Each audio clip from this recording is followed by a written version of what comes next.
Welcome to a new edition of the Neon Jazz interview series with New York City-based jazz vocalist, composer, producer, and scholar Jen Shyu.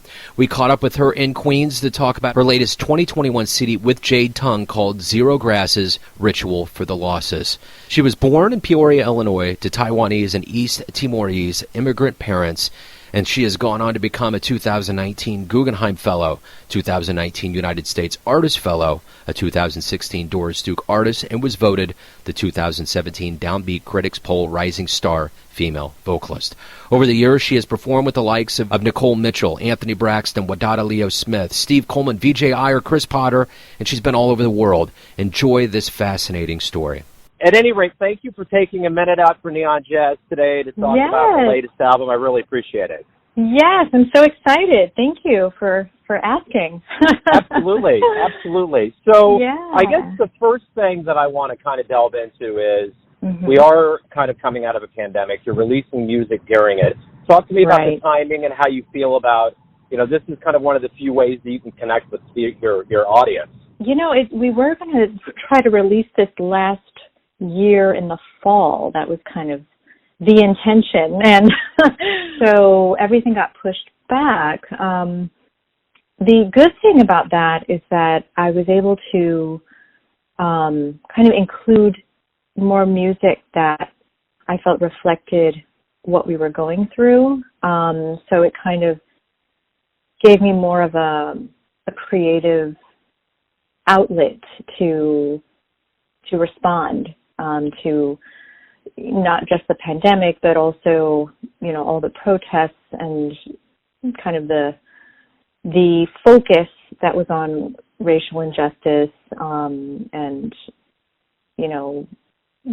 just anti-Blackness and anti-Asian violence and everything. So, and of course, I think the focus was just greater, compounded because of the pandemic. So, so it has been such an intense time, and but yeah, so that it definitely are releasing it this year. Certainly in April. It also kind of focused the time around when my dad passed, also in April, but 2 years ago. So. I think artists are so resilient and kind of, at least for me, art making and sharing stories and kind of trying to distill what we are experiencing as humanity, but also from our, personal experiences. I think I can't not do that. It's like I have, it's kind of just how I live. It's like eating, breathing, sleeping, and then making art. That's definitely, I think it's something that all of us as artists, having going through together, and I think we really realize how delicate our ecosystem is, and how we really need to take care of each other and look out for each other. So, anyway, I could go on and on about kind of our community and such, but. And I'm curious, as you talk about how interwoven you are into your art. You're a vocalist, multi-instrumentalist, composer, producer, dancer. Talk to me a little bit about your childhood, where you were born and raised, and kind of how the seeds of all this creativity and music got into you. I really think my parents, and I kind of owe their journey to America, kind of their both of them separately, because they didn't meet until they both immigrated from Taiwan and Timor, East Timor, where my mom was born. And so they met in New York. And funnily, my dad, according to, and I didn't really learn this until after he passed, when I talked to his very good college friend, who's also Taiwanese, apparently he was obsessed with Western classical music then in Taiwan. and would always, he was an engineer. I mean, he was totally, mechanical engineering all the way, but he just loved this music. And I wish I could ask him, how did he even get a hold of it, or how did he have access to it? Because he was born in, 1941. It was still wartime, with Japanese occupation, and I'll never really get to ask that anymore. But so that he carried that with him, and that passion, when he got a scholarship at Syracuse University, and later met my mother there, and my brother and I were born in my brother was born in Buffalo. Sorry, Buffalo, New York. Because I think my dad had a job there right after school, and then he got a job at Caterpillar, the big tractor company in Peoria. He got that job, and then that's where I was born, in Illinois. So being there in Middle America, and we weren't even in Peoria proper. We were in Dunlap, which was a little village north of Peoria. So, that really has shaped how I see things and how I've kind of come to terms with my own identity as an Asian American person. And our upbringing was not unlike many second generation American-born Chinese or Taiwanese kids. We put into lessons, and but I happen to just love. I did figure skating as a very, very young child, and then got very serious with ballet. So that was like age 6, and then 7 piano entered the picture, and age 8 violin entered the picture, and I started taking privately in all these, except for ballet. Those were it was a ballet company that we happened to have in Peoria. But the music, like piano and violin, those were all private lessons. And then singing began at age 12, just kind of on my own in secret. And luckily I had an amazing choir teacher in middle school who really just nurtured me in many ways. And childhood that's when I learned what racism was, and kind of was a little, was confused as a child, as I was ostracized, but then, having music and dance as kind of my saving, it's kind of what saved me, growing up. And so, I really kind of turned to music for all things. Like for me, it was a very spiritual thing, since my parents didn't pressure my brother and me to go to church, because they were just saying, we'll decide when you're older. And then, but it was also very much tied to my self-esteem, as kind of these kids deserted me, or started making fun of me in middle school and then early high school, it was, and grade school.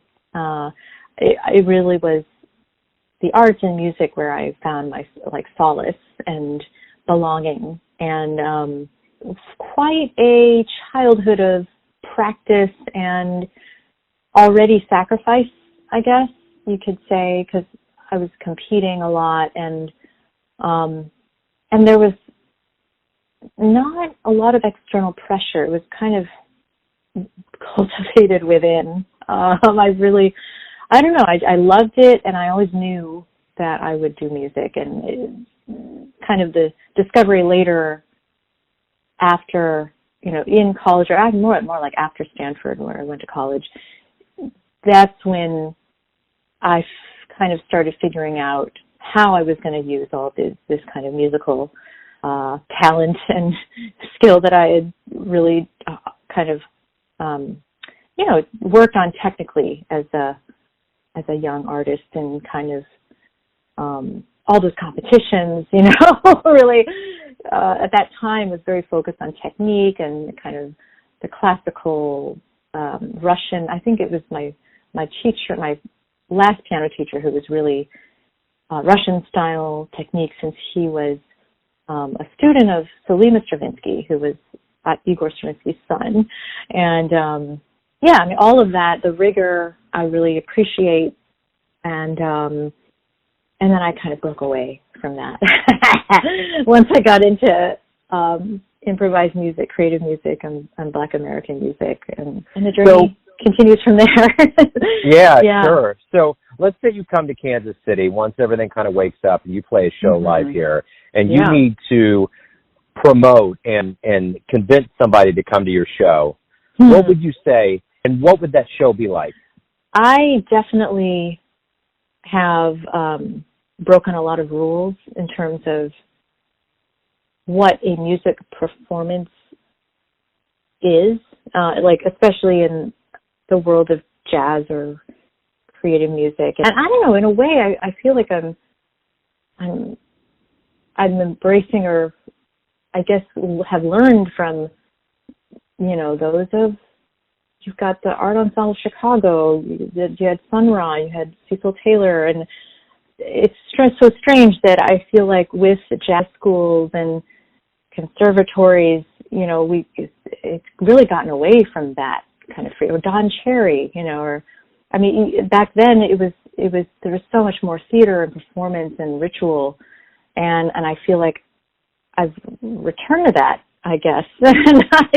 But, you know, just in the context of other folks in the scene, or kind of where our scene is, everyone thinks it's very, you know, different or theatrical. And like, actually, it used to be like that. There are many, many artists who really embrace that. But I guess, so I would say, you know, I always use dance. I mean, I use all of these elements. I use theater, I use acting, storytelling, and all the instruments.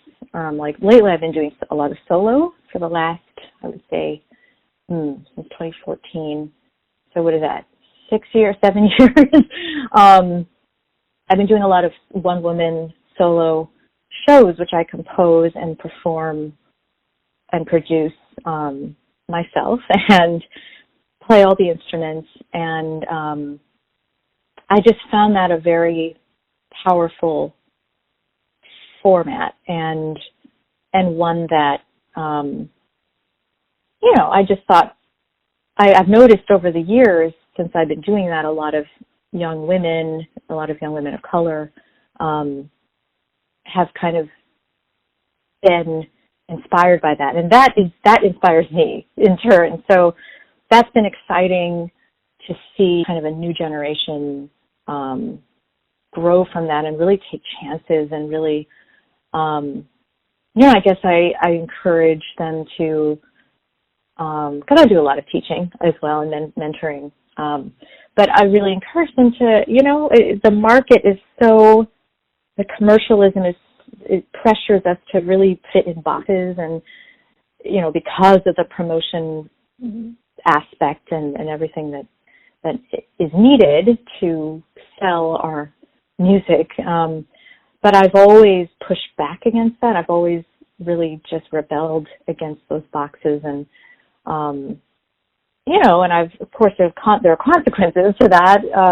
But I feel like it's so much more worthwhile and satisfying to me to, you know. So yeah, of course I'm gonna have a scene in my show where I play the fertility doctor and myself, and there's a whole scene, you know, where I'm acting those lines and reflect really what did happen to me, and because it's part of this larger story, you know. And so I'll have that in the show, and for me it's not a big deal. It's all part of the story I'm telling. And, you know, so, and then there's ritual. There's, you'll see references to all these traditions that I have been learning over the years since, I hit 2001, you know, in Cuba, Brazil, and East Timor, Taiwan, and, just this journey I've been on, which has been really tied to the human voice, voices of women, voices of elder women that are disappearing, and learning from them and really kind of building relationships with them, as teachers and as mothers, grandmothers, around the world. And so it's been beautiful to get to involve that research in my performance and honor them in that way, and also really promote them as well and turn people onto their music and traditions and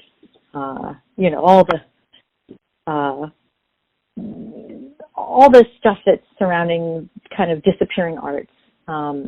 Audiences should expect to really be surprised, shocked. I often cry, and audiences often cry in a performance. So, yeah, it's really, especially this current work that I'm touring called Zero Grasses, tied to the album. It's about my father. It's about fertility. It's about racism. It's about many things. It's kind of epic in that way, but I think in terms of like grief, that is so universal. And part of my set are boxes. I don't want to ruin any surprises, but it's boxes, because when a parent dies, if we're lucky to have parents into our years, it's like dealing with elder care,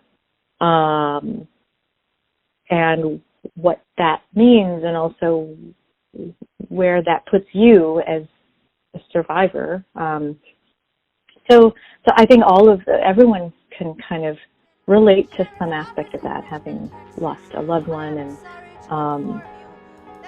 and especially in the pandemic, I think a lot of people have lost friends, family, yeah. Right on.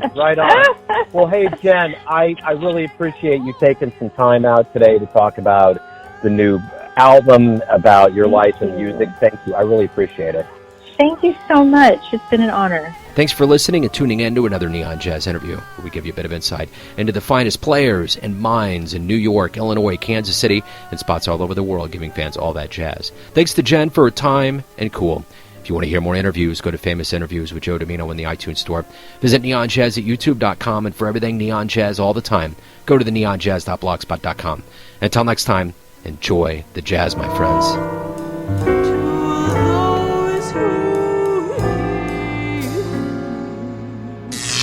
Neon Jazz.